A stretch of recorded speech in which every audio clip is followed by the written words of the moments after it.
Welcome back to our 31st season of 7-Eleven Junior Hockey Magazine. I'm your host, Gino Reda. Time now for the CJHL Report.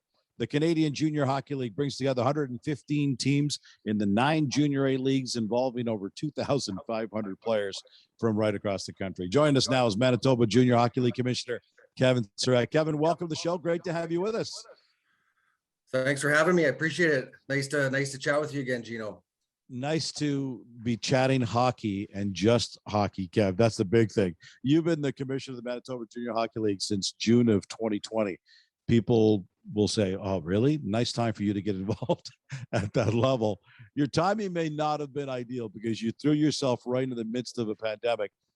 What was it like on your first year and a half on the job, given what you're having to deal with? Well, I think I learned quickly how to adapt and how to pivot and how to plan for multiple scenarios and adjust to different restrictions as they came. And obviously, a lot of it was out of our control, and we did the best we could with the situation we were dealt with, just like everyone else across really the world dealing with the pandemic. And yeah, it was thrown right to the fire, but thankfully I had been involved with the league for 4 years in advance of that. And I do thank Kim Davis, as he really played a big part in preparing me to move into the commissioner's role, regardless if it was, during a pandemic or not. And, I'm thankful that I had the background and I was involved in most league operations and managing the league before I took over. So, in that sense, it was an easy transition, but like everyone else, dealing with the pandemic just brought on uncertainty that we've never dealt with before. For those who are watching on the podcast, they'll see that you still look like you're in great shape. That's because you've been playing hockey your entire life. Let's go back through it. So you were in the Dub. You played for the Regina Pats. You played at the University of Manitoba for 5 full seasons. Then you played 9 years pro in the ECHL, the AHL, and all over Europe. What's it like when you kind of look back on all that you went through all those years? You must have just some great memories and some great stories of your playing days. Yeah, it feels like it was a lifetime ago, to be honest, since I retired. But no, I had an amazing hockey career. I'm very thankful for what the game has given me and all the opportunities and the experiences that I had.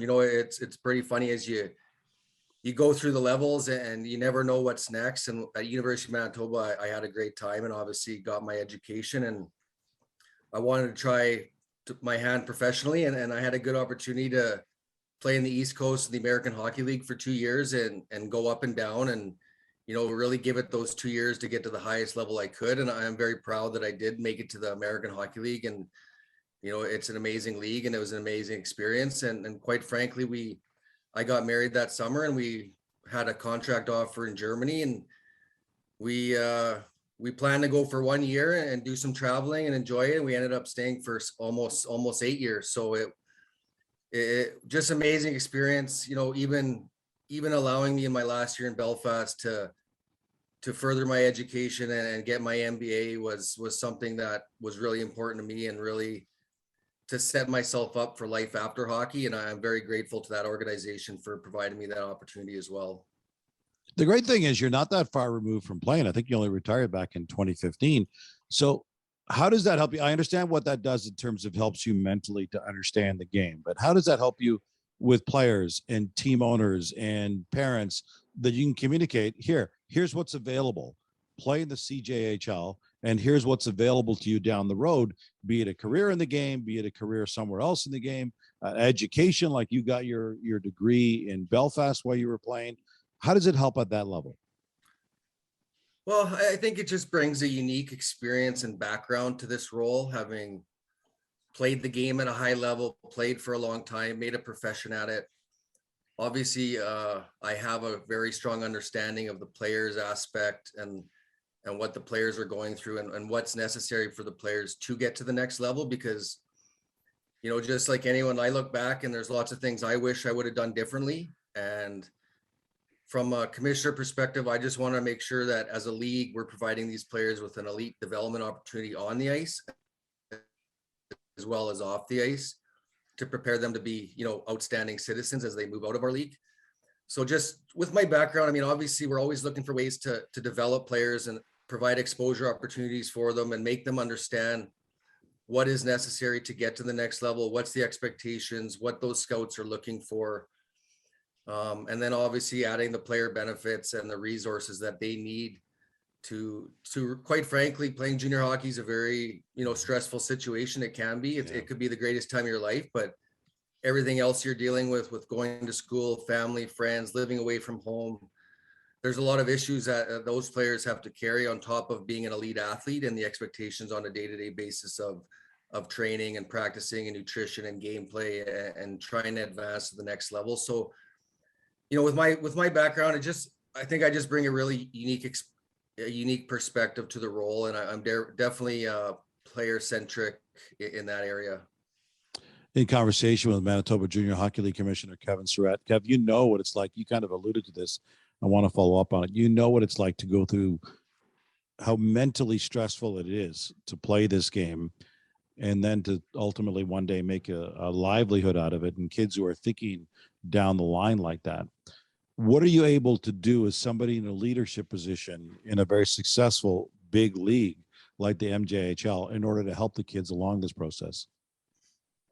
Well, we try to start early, especially with our prospects. We the last few years we brought in different prospect development camps where we'll bring players in from across Manitoba that are top prospects for the MJHL and junior hockey in that regard. And really, it's getting them on the ice, giving them exposure opportunities, but also it's skill development, it's off ice player development seminars, mental and physical preparation, what's necessary. We have scouts come in and talk to them what they're looking for at the next level.